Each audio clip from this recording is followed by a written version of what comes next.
Remember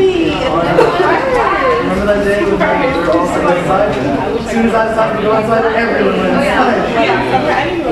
It's like, look, I'm going inside, guys.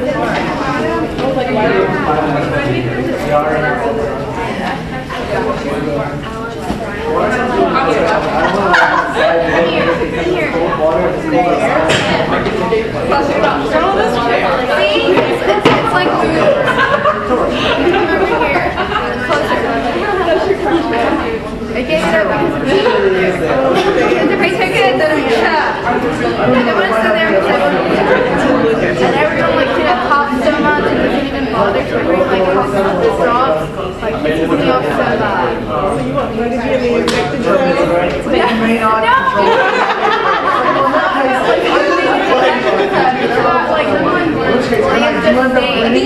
That like I have to sit short as close to friends when I'm here because I have to sit in the front. I need to be so bad. I can't leave. Like last night, like last time, do you remember? And I was like, oh my god, if you are ill, drink a fucking medicine with you. Or don't fucking show up right here. Like, I was like, could you shut up?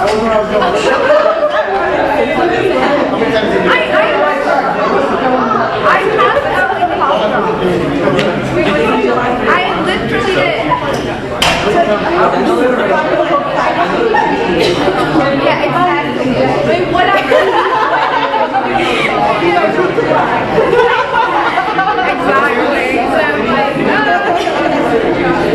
That's so funny.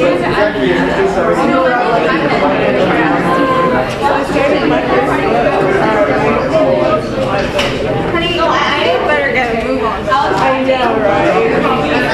I would be Oh my god. Today, it was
What the hell?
start from 9 in the morning. Oh, you're so funny.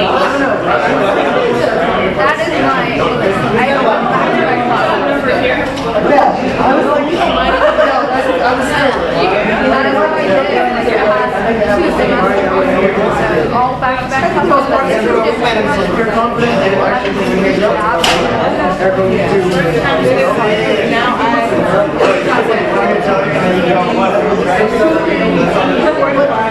sometimes I'll like to have 2 like 5. I don't know. That's something to know. That one I'm saying. Oh, yes, she did, but at least it's now my team. Okay. Start on Thursday, we start and then I'm going to stay for the party. Right? Who's going to keep it or not? Yes? What's Spencer? The prof? Yes.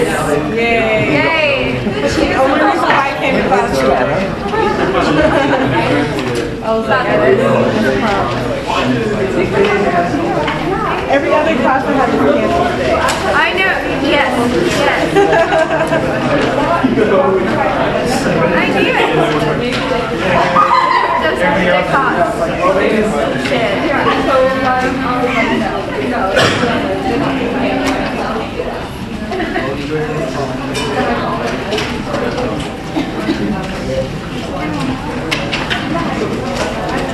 Oh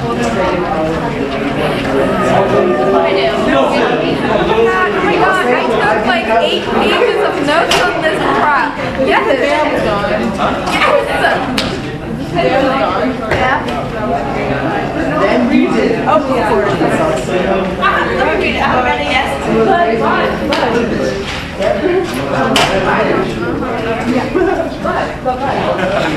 Okay, this time I'm not gonna think it. We're gonna go.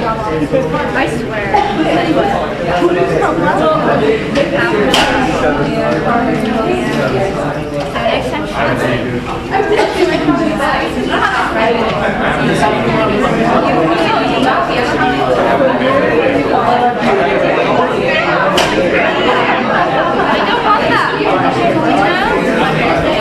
go. I really don't want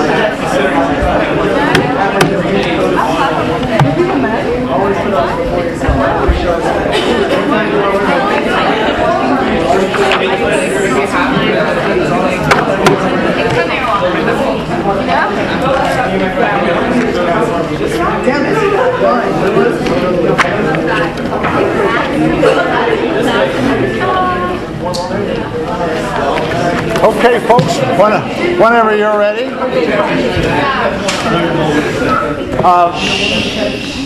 Let me just say a sentence, maybe 2 sentences, about this topic, Descartes' fourth meditation.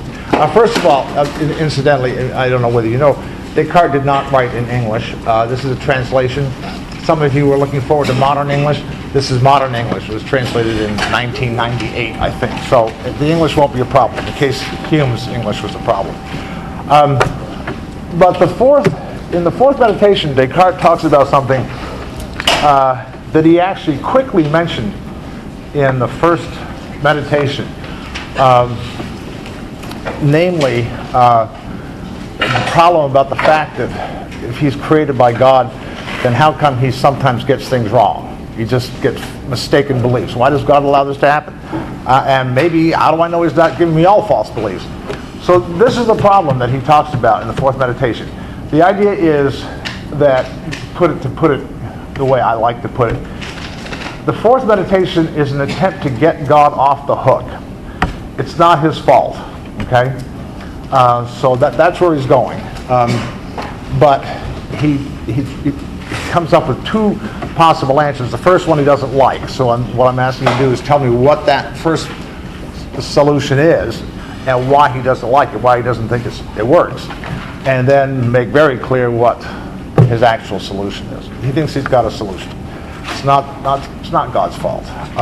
And it's a neat argument, actually. And it actually, I think this may be what prompted me to think of this, because I haven't assigned this in years. But the problem of free will or the nature of free will shows up in here, actually.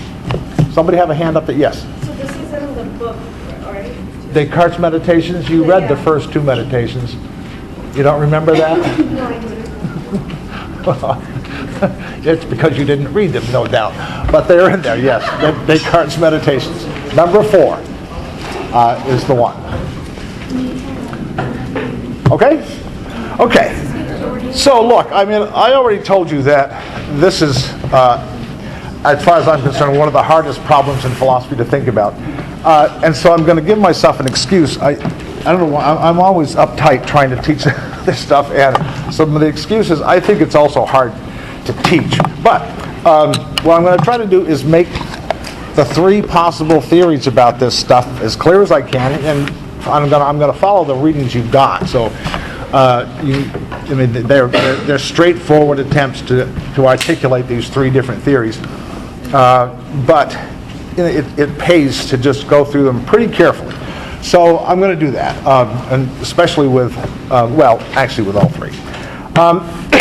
So Paul Holbach is a hard determinist, right? He thinks there's no such thing as an event in the world that doesn't have a complete causal explanation. If something happens, then something caused it to happen, and you can call that something made it happen, right? Just as much as with my chalk, right? If I let the chalk go, gravity's going to make it fall. The very first thing that he does is to point out that that our behavior is often determined by, just to illustrate the idea, what we do is often determined by our just happening to have noticed something, right? Something we just happen to see it, gets our curiosity, so we go over and have a look over it. Something else catches our eye, and we think that if we keep walking the way we are, something unpleasant is going to happen, so we change the way we're moving.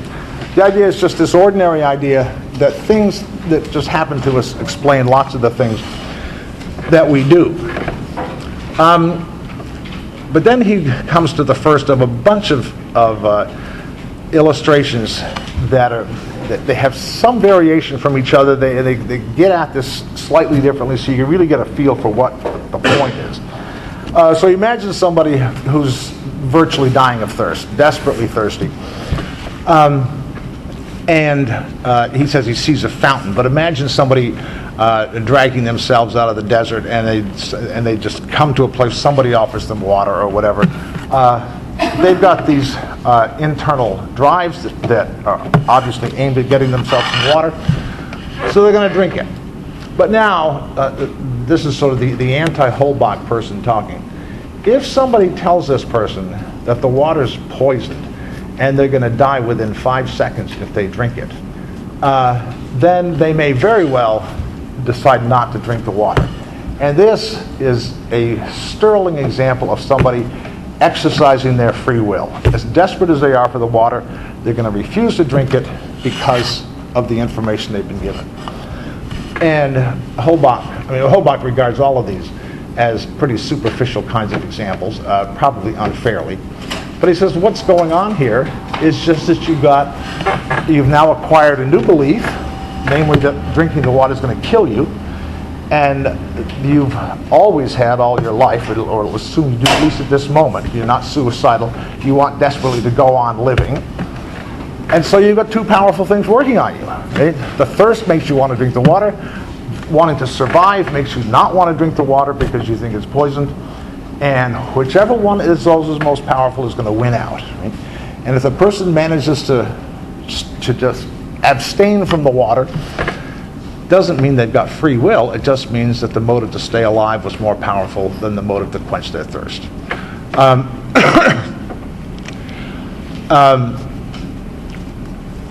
He also imagines the case where somebody just says, I know this person says that the water is poisoned. I don't suppose they're lying to me. They might be. They might also just be wrong. I have to drink this water. I just have to take the risk. And so they drink the water. What Holbach's trying to illustrate here is just the idea that you have conflicting forces working on you. They can vary in strength. Different things can come up. I mean, thinking about the possibility you're being lied to, or the person is just mistaken about the water. All kinds of things probably going to run through your head. And Holbach's idea is just whichever one gets the deepest pile of reasons on one side is the one that's going to determine what you do. The idea that somewhere in here there's free will involved, there's no basis for it. You can explain what happens just in terms of the power of the motives on the two sides. That's, by the way, his answer to all of these things, right? But nevertheless, the examples are different enough, I think, to warrant going through most of the ones he talks about. Another one, the next one he talks about is somebody he calls a debauchee, or the translator calls a debauchee. This is someone who's got an alcohol problem, okay? And the thing to think about actually is the case of Alcoholics Anonymous. Right? And here's what he says. It will be insisted that the debauchee may be prevailed on to change his conduct. Right?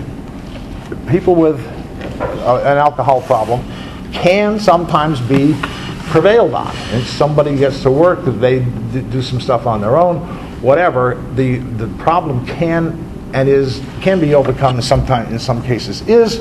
And once again, the idea here is that this is the person's free will at work. Right? They desperately want to solve this problem. And of course, his answer is the same. You get other things going that oppose.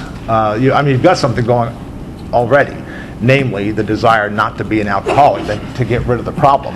And then if you're lucky, you find other things that will pile up on that side.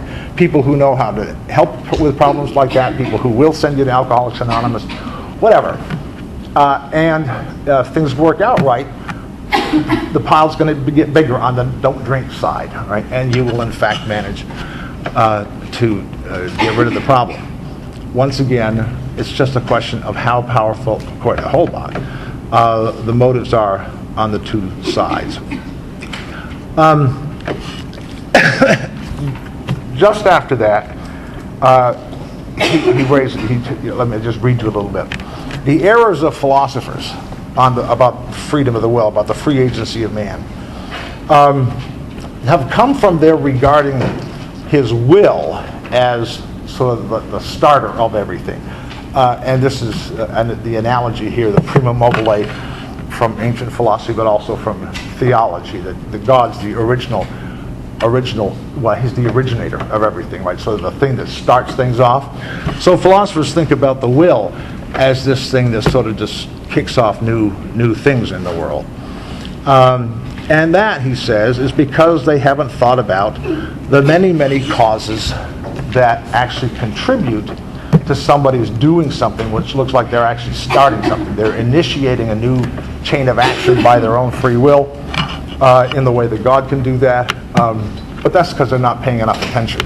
There's always a complicated story to be found about why the person is doing this. So that the will, the so-called will that we have, that's responsible for our actually doing stuff, is caused to operate the way it does in any given situation by all kinds of different causes. Okay? So it's just a mistake to see it as just sort of starting off from nowhere. When we get to Chisholm, at the opposite end of this fence here, the Libertarians, you'll see Chisholm taking this idea very seriously, that in order to make any sense out of free will, there's got to be something that we do that can't be explained. Nothing causes it. We just do it. But that's what Holbach's attacking here. If you actually care enough and look into it enough, you'll discover that what looks like a person doing something sort of from ground zero and starting something new has an explanation. And maybe it won't even be very surprising. Okay.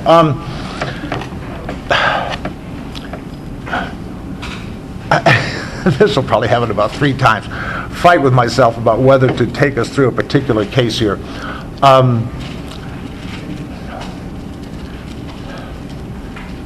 Yeah, I'm going to suppress it in part because half of it's missing, and I would have to supply it.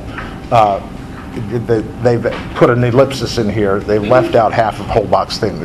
Bad mistake. So we'll just skip over that. The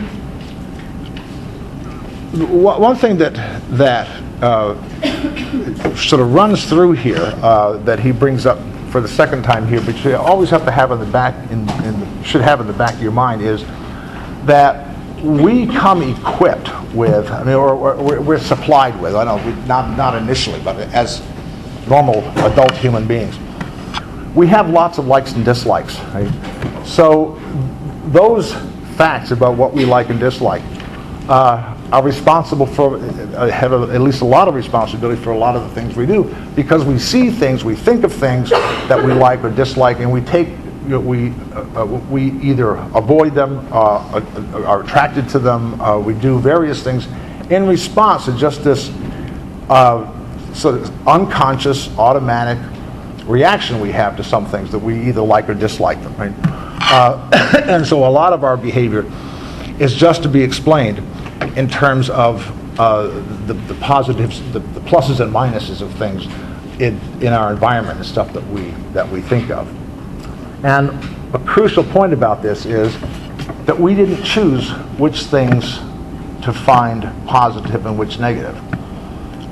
It's a fact about us that we come to like some things, we come to dislike other things. We can learn to like some things like sweet potatoes or whiskey or whatever that you don't like initially.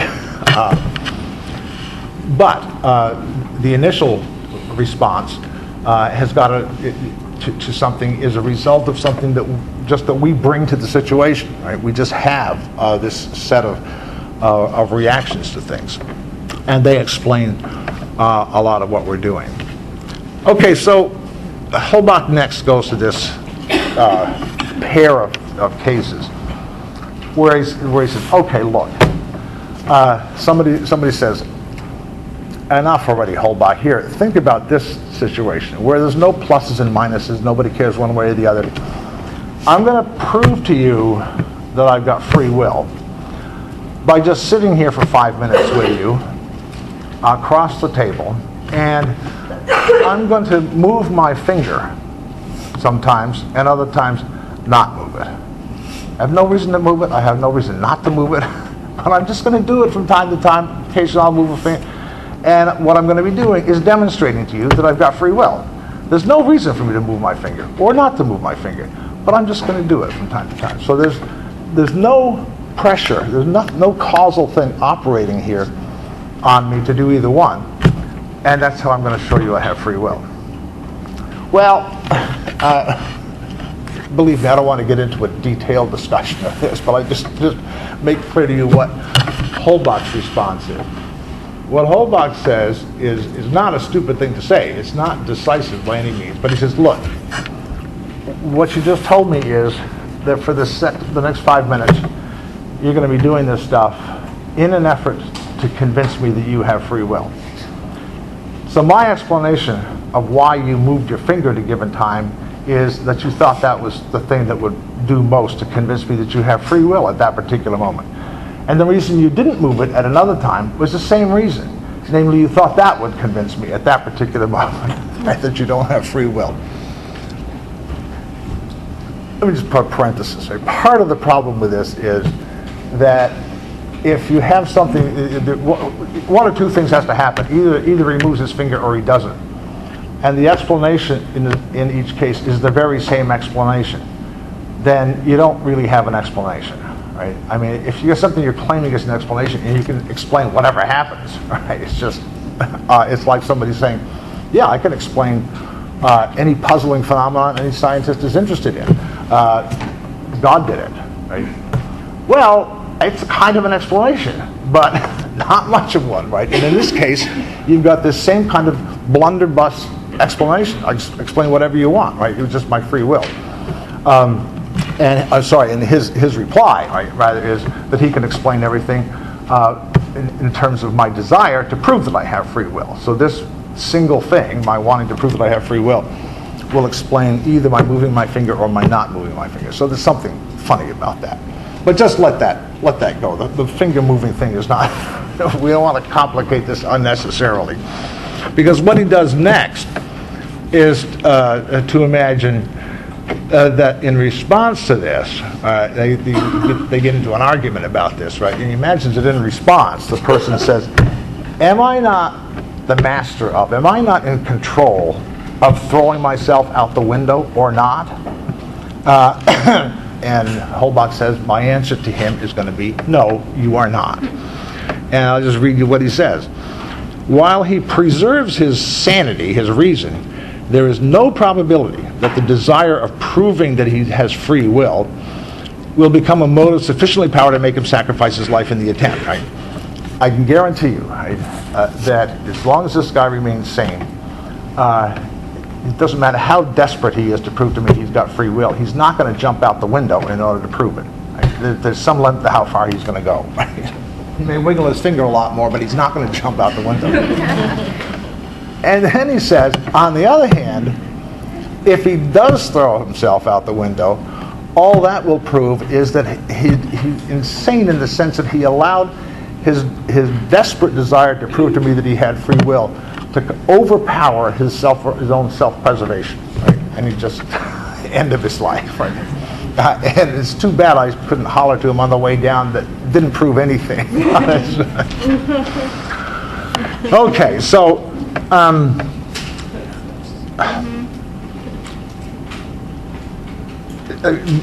here's an idea that you're going to see really worked over. Actually, Chisholm will talk about it, but it's really worked over when we get to the final, the third proposal about this. Again, let me just read you something. It is said that free agency is the absence of obstacles competent to oppose themselves to the action of man. I'll explain that in a minute, or to the exercise of his faculties.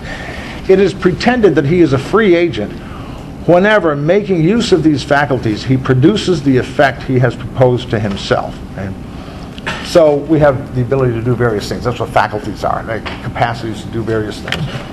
And the proposal that he now wants to consider is, that some people want to say, is that somebody's a free agent whenever they're doing something that they're able to do, and they manage to accomplish what they wanted to do. Right?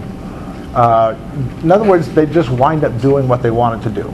They just like, I think I'll go do such and such. And they get up and they go do it. Right? Nothing prevents them from doing it. So there is this idea, this is a fairly crude version of it, but the idea is as long as you're doing what you want to do, you're acting of your own free will. If somebody grabs you, shoves you, interferes with you, then you're no longer operating under your own free will. It's a whole complicated story about what's causing your behavior. But if you're just doing an ordinary thing because it's what you want to do, and nothing's interfering with your doing it, then that's just what it means to have free will. One of the things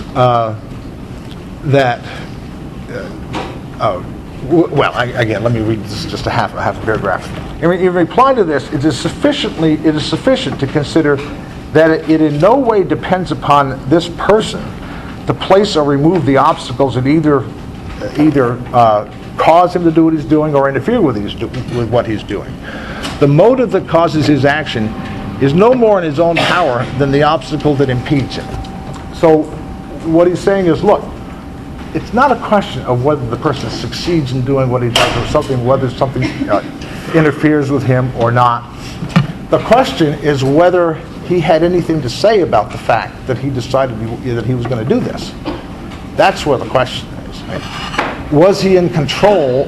Was he responsible just on his own for the decision to do this, whether it's to just go get a cup of coffee or whatever it is? So he says, the motive that causes his action is no more in his own power than the obstacles that might interfere with him. Whether this obstacle or motive be within his own body or outside, he's not master of the thought presented to his mind which determines his will. This thought is excited by some cause independent of himself. So Holbach wants to say, look, we agree that this person's doing something he wants to do. The question is whether or not the person had anything to do with the fact that that's what he decided he wanted to do at that point. What made him want to do it? Right? He wasn't sitting around thinking, I think I'm going to make myself want to do this 5 minutes from now so I can go get a cup of coffee, right? You just find yourself wanting a cup of coffee. Where did that come from? That's what Holbach wants to say is the question, right? That was caused by something, whatever it is, right? You're sleepy. I mean, it's been a while since you had coffee. You usually have coffee this time of day, whatever. All of a sudden, you just feel like having it. And that fact then has consequences. Namely, you get up and go do it or not if somebody interferes with you.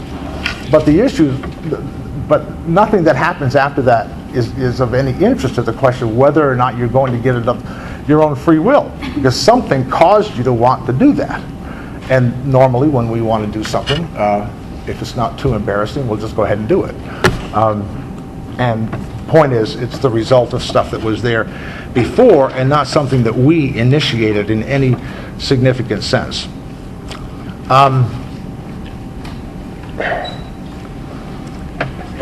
Yeah. A last thing, I'm going to skip over his discussion of cowards. He doesn't have anything against cowards. He just picks them as a kind of an well, I'm not skipping over it. He picks a coward as an example of somebody who gets insulted by somebody and is angry about being insulted and wants to do something about it. But they don't do anything about it, and the reason is that their anger, which is motivating them to do something about it, is overpowered by their fear of retaliation or whatever it is, and so they don't. They just accept the insult or whatever. It's just another example of competing forces acting on somebody to determine what they're going to do. So then the last one he talks about is famous, and I mean, what I expect, in part because it has such a famous illustration in the history of philosophy. Talks about a prisoner who's in chains, okay? And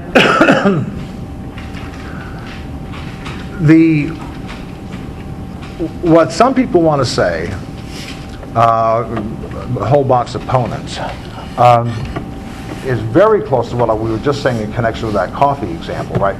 The question is something interfering with you doing what you want to do. Prisoner in chains illustrates this phenomenon where no matter what this person wants to do, they're limited in what they can do by the fact that they're in chains. There's some things they can do, maybe like scratch their nose, but they can't walk out of prison because they're in chains. And thinking about this kind of case, a lot of people want to say, well, yeah, I mean, if somebody's holding you down, or even if they've got a gun to your head, they've got you in chains or whatever, you are not free to do various things, right? Your free will is being interfered with.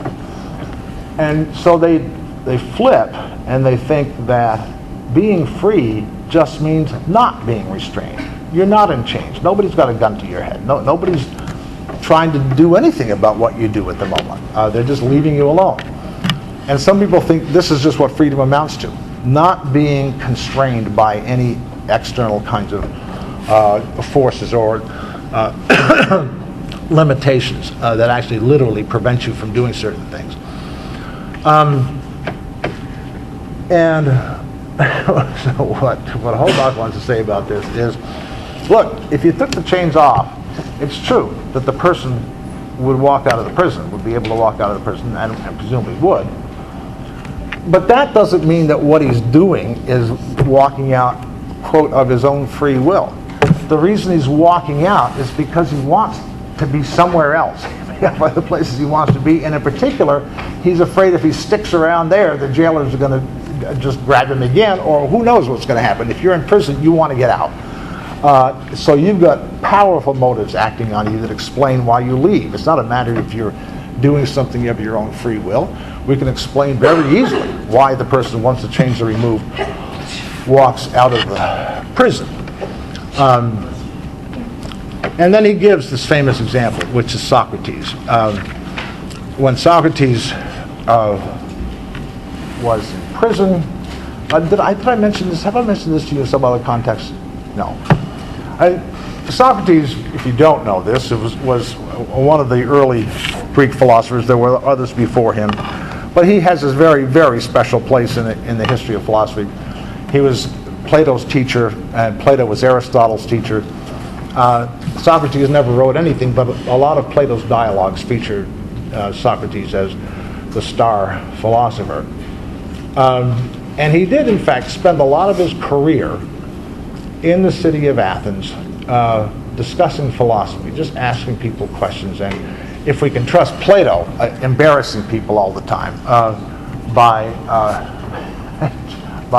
nicely asking them if they would teach him some stuff about some particular topic, and then in the course of the conversation revealing to them that they don't know the first damn thing about it, and they shouldn't be pretending to be able to teach anybody anything.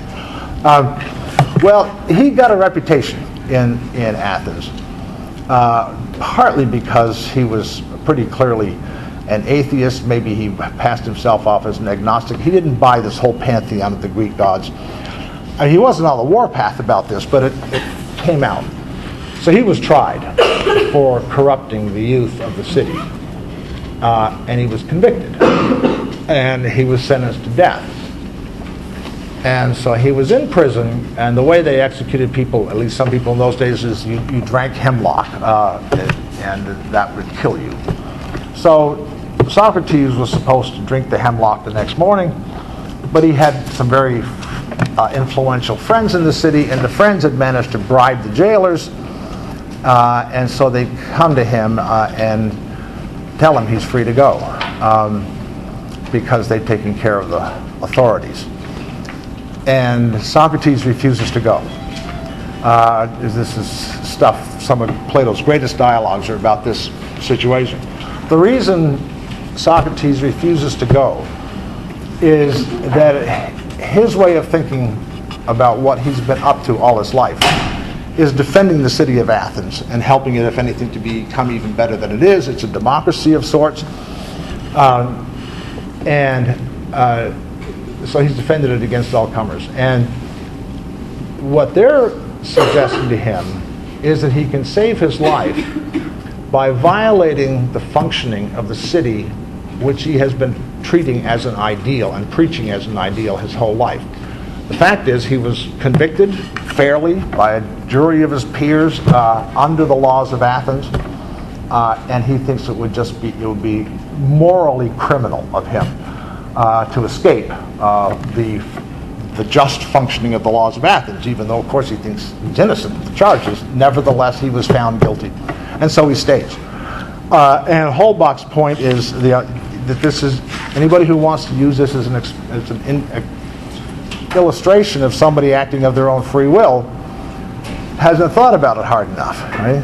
Because what I just described to you were the powerful motives that Socrates had for not leaving, right? And they outweighed, believe it or not, as strange as the case is, they outweighed his desire to go on living, right? Not to insult Athens, not to betray Athens, having spent his life defending it and having been convicted by the laws which he had defended as just all along.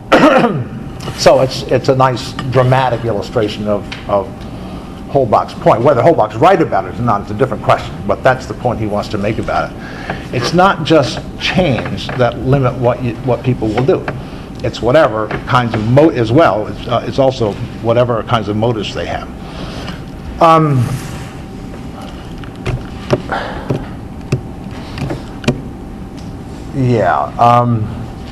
Okay, the last real separate point that Holbach makes is that he's not suggesting something silly about human beings, namely that you can explain their behavior just as easily as you can explain the behavior of a piece of chalk, right?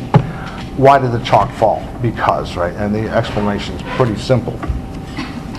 His idea is you could also explain any human act if you knew enough, right? But the point is that we're incredibly complex beings. The number of causes that operate on us is indiscernible. I mean, trying to actually nail down to the last detail exactly why somebody did something in the way that you can do with a piece of chalk is just out of the question about human beings. We are far too complex. We can't understand in detail what the causal chains are.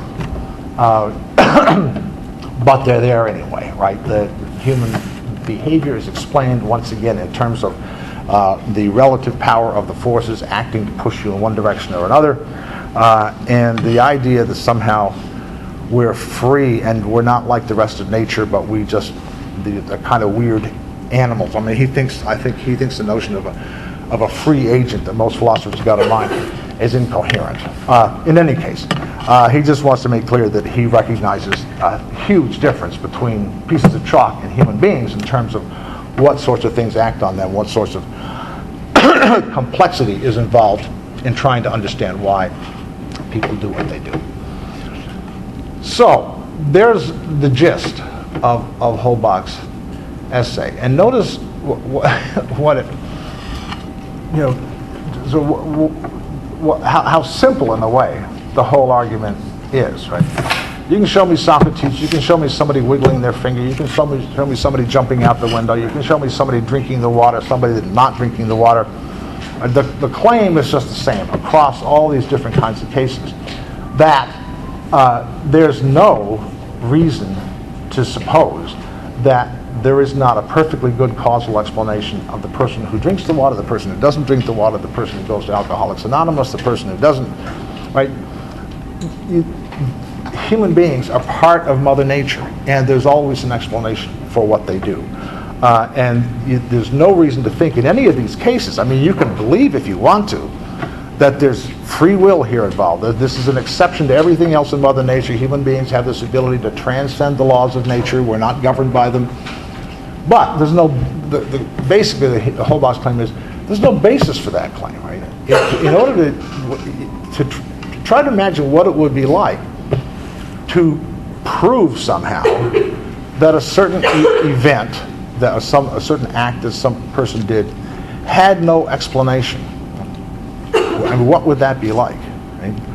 And that's what people who are claiming we have free will, what's true of us, we have free will, that nothing caused the act in question, right? Except us. I mean, we did it, but nothing caused us to cause it, so to speak. It just starts here. And basically what Holbach's whole argument comes down to is there's no basis for supposing that any such thing exists, right? And that we're somehow different from all the rest of nature. In fact, I usually bring this example up when I'm talking about schism, but this is an even better place to bring it up. I may repeat it. So suppose what I want to do now is it gives you this very simple picture of you and me walking down the breezeway after class, and ask you to imagine that something happens that has no causal explanation. It just doesn't have an explanation. It just happens.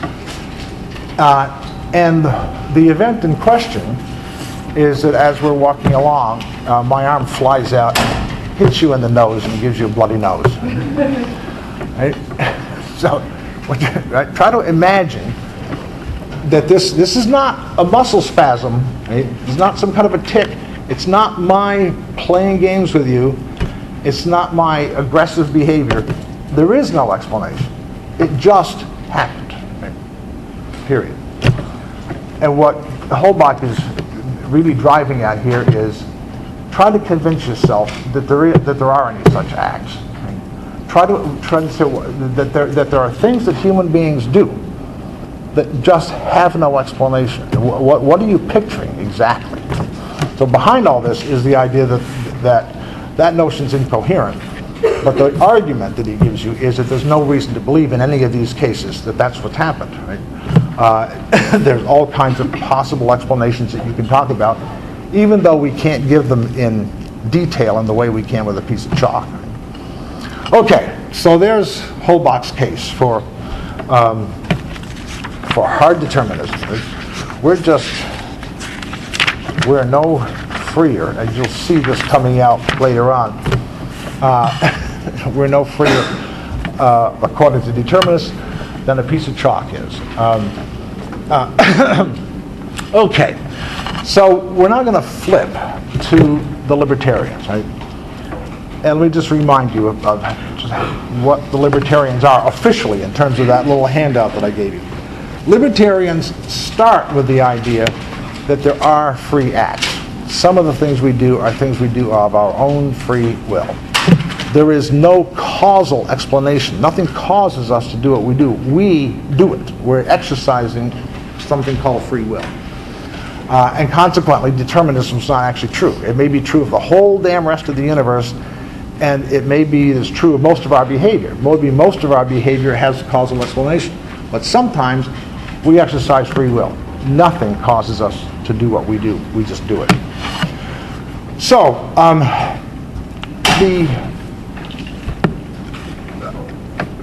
the way Chisholm starts out is to remind us of sort of why the concept of freedom is so important, why we care about it.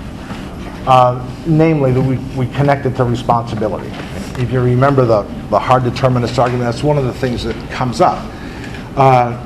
If we're governed by natural laws, just like the chalk is, then at any given time we couldn't have done anything other than what we did.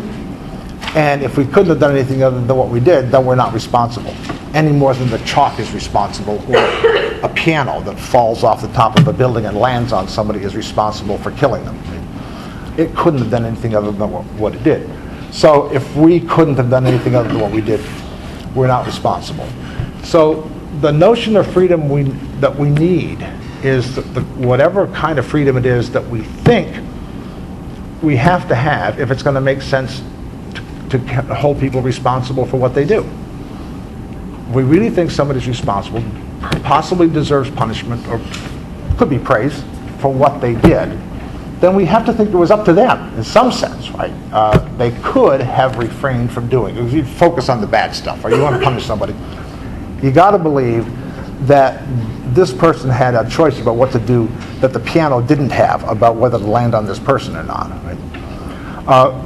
Okay, so what does that mean?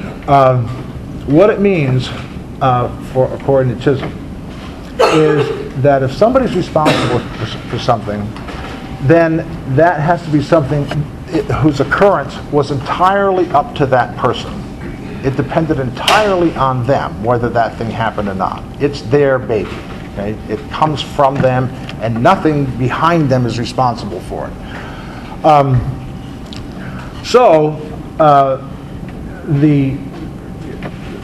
What he wants to do now is sort of try to give you a fairly concrete picture, and he does eventually, of what the world must be like if it's going to be true that we sometimes actually exercise something called free will.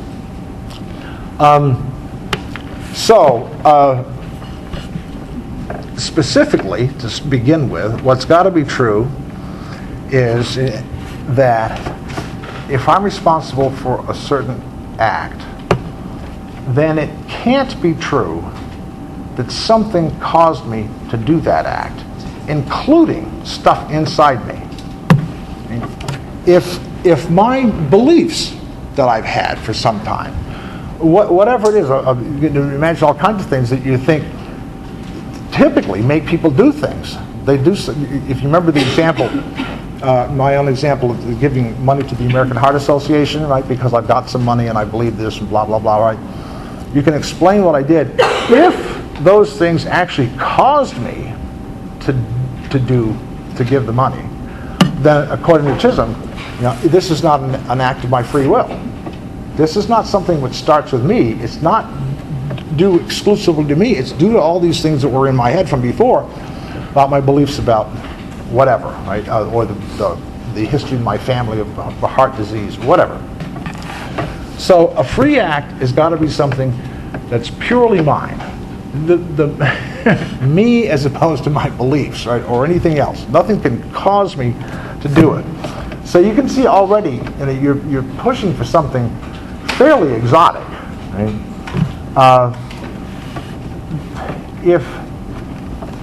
If you do something which is actually something that you did of your own free will, and somebody wants to know why you did it, what explains why you did it? If there is an actual true answer to that question, right, you did it because of A, B, and C, right, then it wasn't an act of your own free will. Right? This is this is fairly weird. I mean, I don't think I've ever brought this up at this early in this discussion of Chisholm's paper, which gets this stuff about as clear as you can get it, right? But when you look, normally when you're looking for an explanation, you're looking for what caused the thing to happen. If there is a cause, if there is an explanation of why I did what I did, of the standard sort, then I didn't do it of my own free will.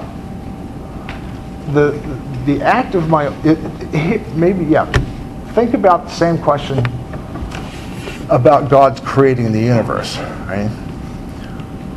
You want to ask why God created the universe?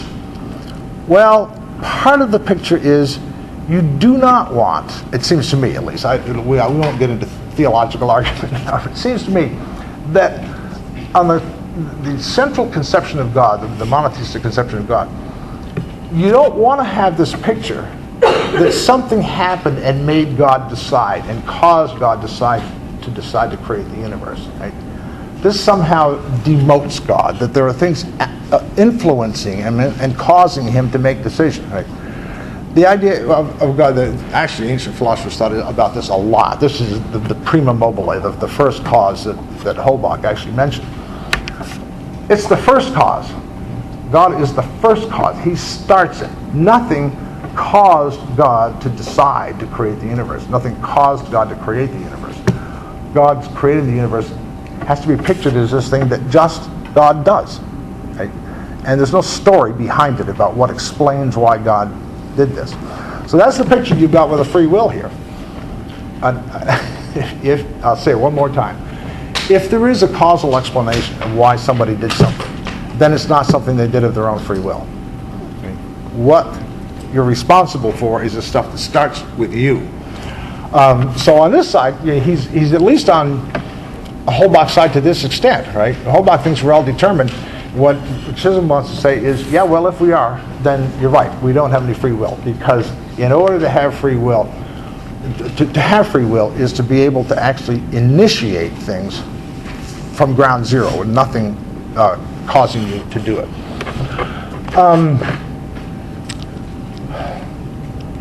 I'm going to skip a sidebar here. And I wish I could skip this, but I can't because it's too much of an argument, and some of you will have looked at it fairly carefully. But this is something that actually it's Chisholm discussing the third theory, which we haven't talked about yet. But you can understand it all right without having spending a lot of time on it. But here's what some people want to say about free will. These are the so-called soft determinists, compatibilists. They think we've got free will, and they also think we're determined. And so here's what they want to say. What is important about the kind of freedom that we need in order to count as having free will is not this funny kind of stuff that Chisholm's talking about, this thing that just starts off brand new stuff. What's got to be true if somebody actually did something of their own free will is that they could have done something else. This is a magic formula, right? That to say that somebody did something of their own free will, right? Why not? I'll just write it up here. S did A of our own free will. What that means is that S could have done something else. It's easy to put it that way. You could also say she could have not done it, right? But it's just easy. She could have behaved differently. She didn't have to do what she was doing. And a lot of people buy this, by the way. I mean, this is how we ought to think about this. But what Chisholm wants to say is just this, that the problem with this is that what these people are thinking is, when they say that she could have done something else, is that she would have done something else if she felt like it. She went and got a cup of coffee of her own free will. She could have done something else. She could have stayed in the chair. She could have gone to the movies. I mean, she could have done a lot of things. And she would have done any number of those things if she wanted to. And that's all it means to say that we have a free will. And Chisholm's response to this is to say, look, take the case of going to get a cup of coffee. Why did she go get a cup of coffee? Because she wanted to. Why did she want to? Well, there's some story behind that. There's some explanation of why she wanted the coffee. Something made her want the coffee, and wanting to have the coffee made her get up and go get it. There's just a causal chain here of the sort that the world is full of. And this is not she had nothing to do with the fact that she suddenly wanted a cup of coffee. Something caused that, right? Which in turn caused other things. Right? So this is just both. That's all I'm going to say about this at the moment. We're going to beat it to death when we get to the compatibilist. But that's all Chisholm wants to say here is, look, this doesn't count. The fact that she could have done something else, she would have done something else if she wanted to. She didn't want to. Something made her want to do that. Right? She was caused to want to have a cup of coffee, and wanting to have a cup of coffee caused her to go have a cup of coffee. So this is just a dead end.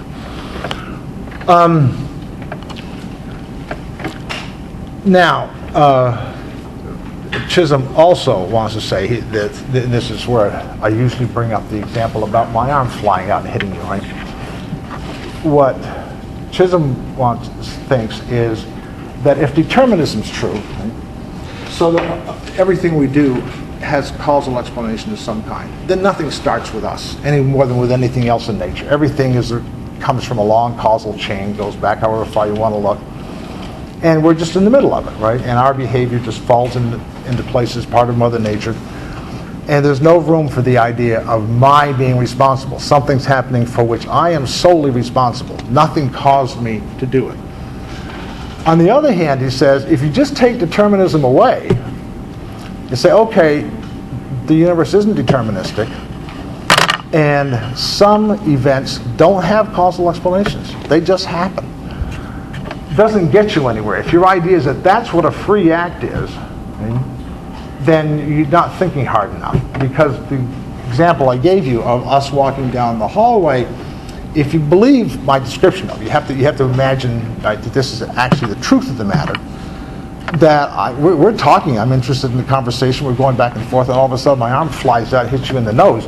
Right? This is not what anybody would call and something I did of my own free will. If they believed, right, that was the story. If they didn't think, you son of a bitch, right, or whatever, which is pretty natural, right? Why'd you do that? But if you think that it just was this bizarre event that just happened, there is no story to be found about why it happened. Right? It's an odd sort of thing. And Chisholm says, this obviously is not what anybody has in mind by free will either. So determinism rules out free will because everything that we do has a causal explanation, right? It doesn't start with us. And we need the idea of something starting with us if we're going to think that we're responsible for it. But if you take away determinism and just say, well, nothing caused my behavior, then you get this weird kind of thing. Right?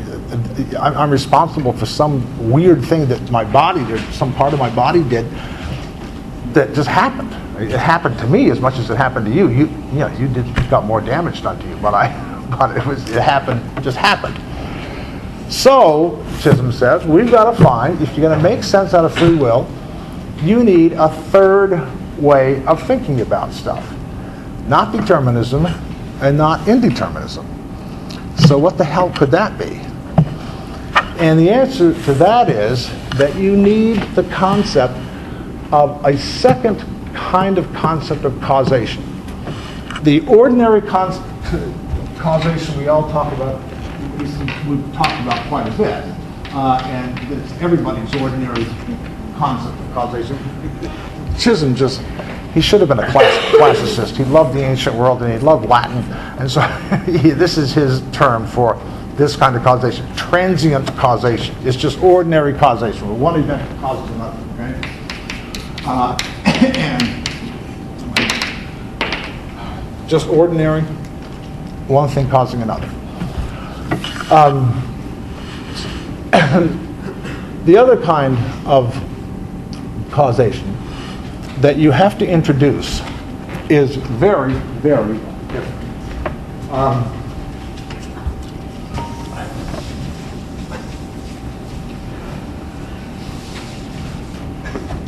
I don't know why it just struck me just now. It could have struck me any number of times.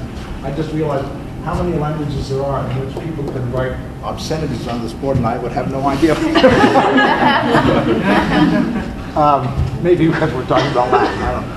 So, the other kind of causation is imminent causation. And this is causation by a person, by an agent, right? This is, think of this is, I don't know, this is, let's just pick on Adam. Just some human being, right?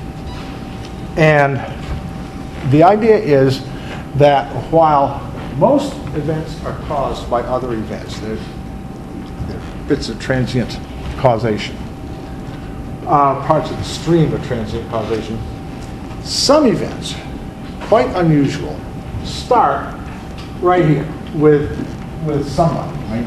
And so Adam causes some event. The person Adam causes some event. And this event, you can imagine, goes on down here for a while. And so it winds up with something that we want to say he's responsible for. I mean, he's actually responsible for the first one, but the way Chisholm talks about, we'll see in a minute. What he's interested in is the case where if there's a morally significant act that the person does, say Adam kills somebody, and so I should have let it be Cain instead of Abel, instead of Adam. Why not? So we have a morally significant act here. Here's Cain, and over here, what this is Cain kills Abel.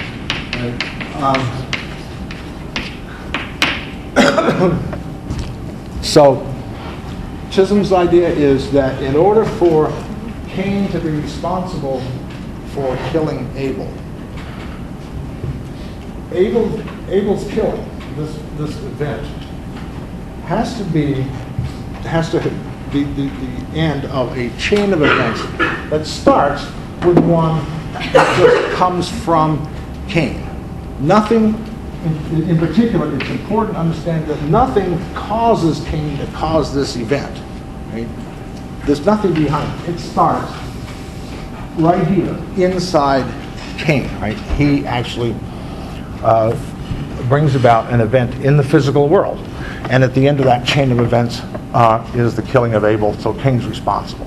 That's how what Chisholm's picture is of what the world's got to be like in order for people to be responsible for their acts. Right? That actually was, somehow we got to that very nicely. Sorry, yes?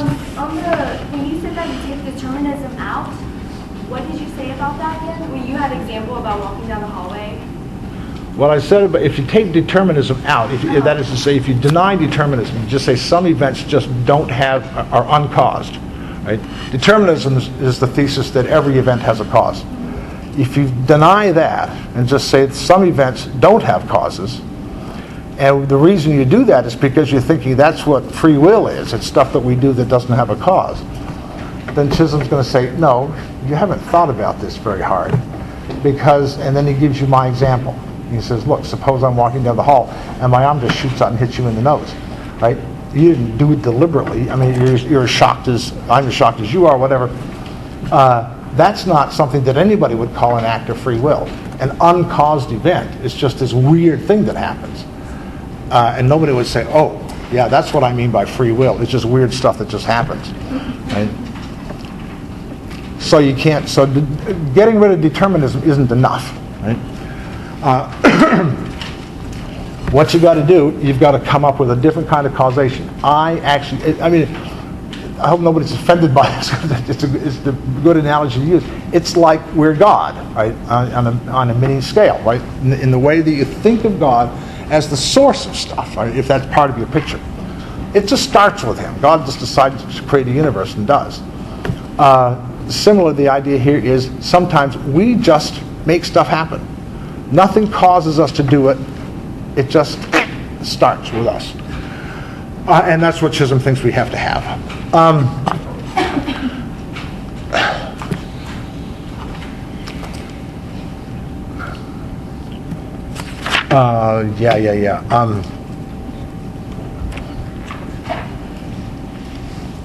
Hang on.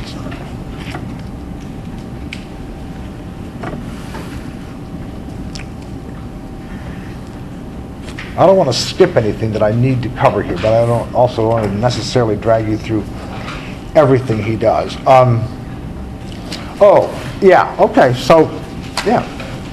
Good progress here. I mean, what Chisholm actually winds up, I mean, that when you get concrete like this sounds even funnier, I think. I mean, I think this is kind of a funny picture, but so the question is, what kind of an event can the person Cain just bring about without anything causing him to do it?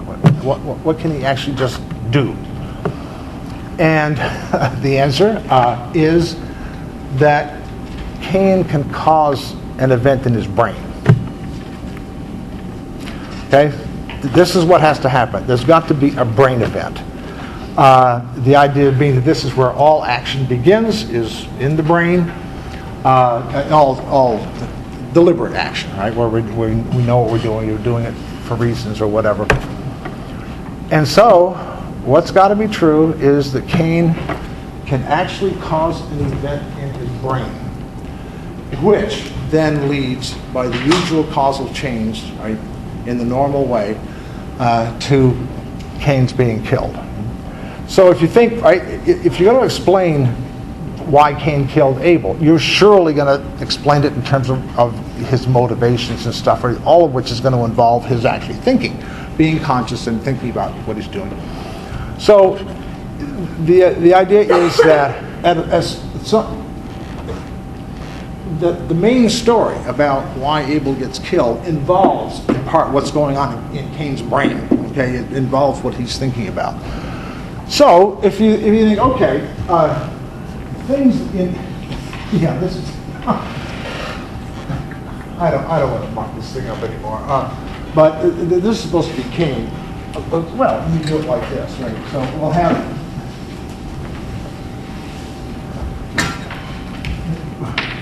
suppose that this, right, is Cain's brain, right? And stuff that happens here is part of the causal chain that leads to Abel's being killed. I mean, I just assume that everybody would agree with that, right? That the actual explanation of why Abel got killed involved events in Cain's brain. So, events in your brain can, in fact, be part of the chains that lead to all kinds of things out there in the rest of the world. And Chisholm's point is that in order for Cain to have free will, what's got to be true is that there is an event, some event in that brain that's actually the beginning of the story. The whole story starts here, right? Well, it starts with his causing this event, but the story in the rest of the world then goes like this, right? It goes down here, and finally we get to Abel's being killed, right? So there is a causal story about why Abel got killed by Cain, but the story starts with this event here. I mean, the physical series of events that leads to Abel's being killed. It's a normal causal thing, just like as with the killing of anybody else. It's just like anybody else's killing, who wasn't doing it by of their own free will, but they were doing it, out of revenge or whatever. It's a standard story. There's some explanation of why people kill people. But in this case, right? That there is no explanation of why Cain does this. Cain just, it brings this thing about in the course of going about killing Abel. Now, Chisholm says, look, he considers a kind of silly objection, right? People might protest and say, wait a minute, I mean, how can he bring about something in his brain? He may not even know he's got a brain. I mean, were they taught in the Garden of Eden they had brains, right? How can he bring something about in his brain? And Chisholm's right about this, I think.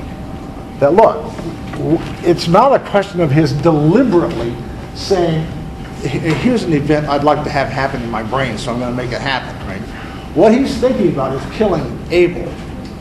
But the process, if it's going to be something he does of his own free will, has to involve his causing unconsciously. He's quite unaware of it, but it has to begin here by him initiating a chain of physical events that leads to Abel's death. So he doesn't have to be aware of his brain, much less aware of the event that's there. It's just that if you follow this thing back, you look to try to follow back the history of how Abel's death came about, the whole chain ends right there. You ask, where the hell did this come from? Right? That's the first event in the chain.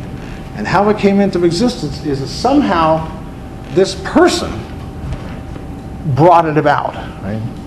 And he did not. I shouldn't even have this arrow here, right? I should have something like this. There's this weird relationship between Cain and this event, because the arrows I've been using for transient causation, events causing other events, right? That's not what happens in this case. In this case, the person causes an event to happen. Whatever exactly that's supposed to mean. And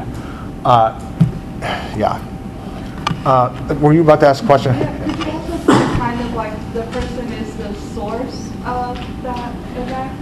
Instead of, like intentionally causing it, they happen to be the source of it. Yeah, I mean, Chisholm definitely wants to talk about causation, but you're right. I mean,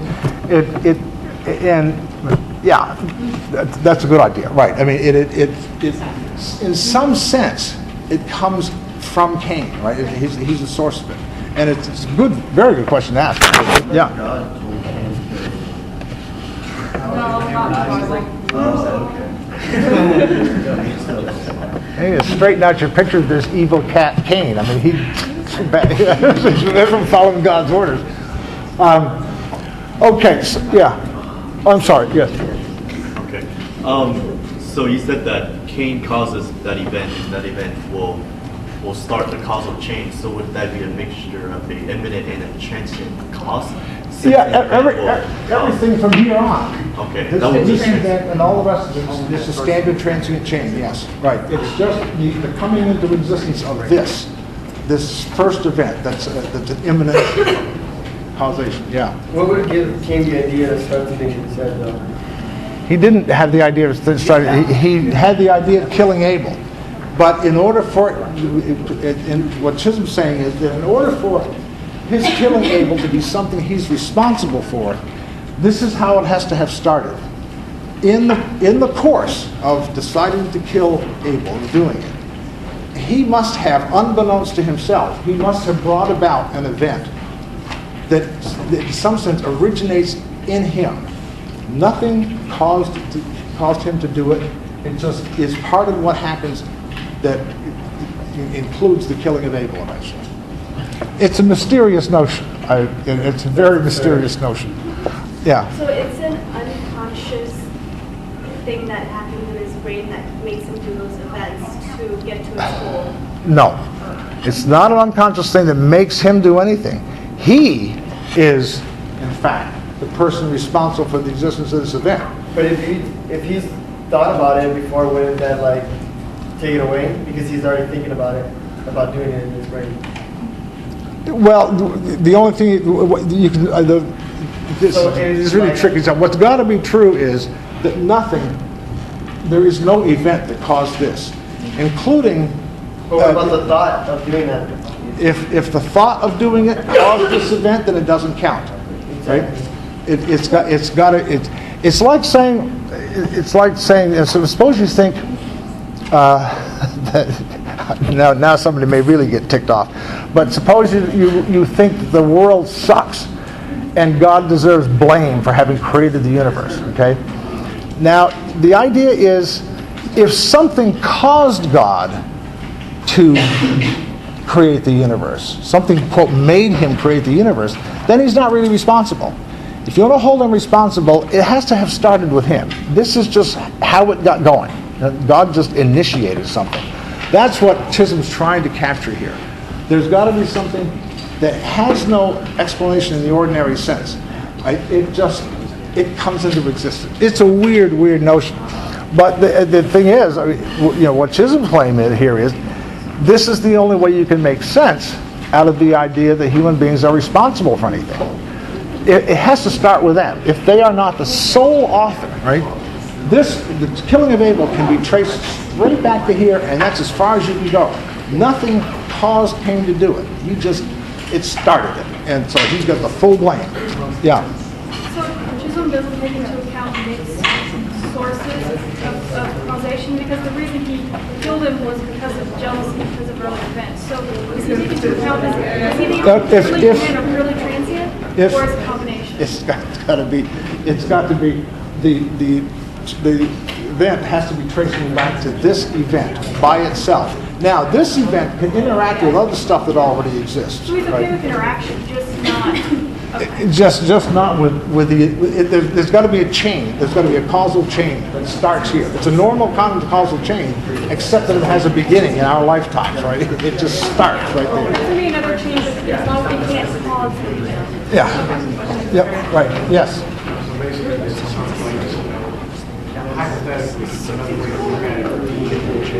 Another way of tracing it would be to say there was actually an event that had caused it to trace back to that.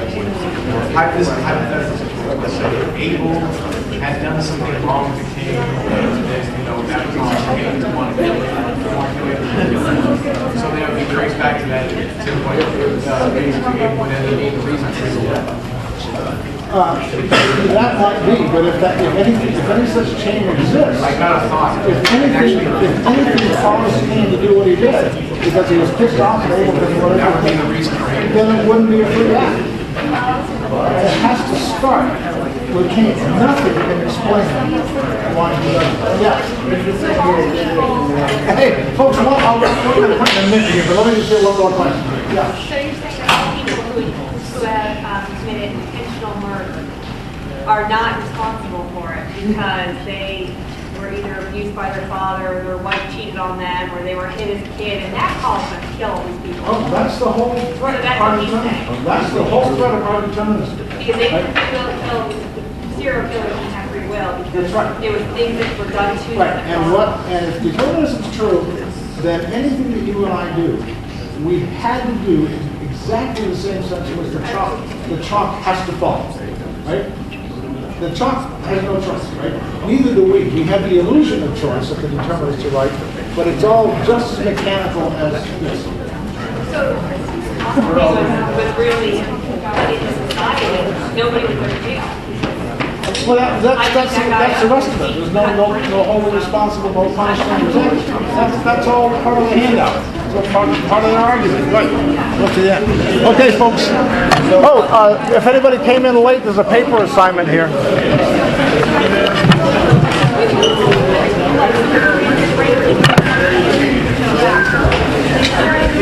Hi. Hey. One of these, please.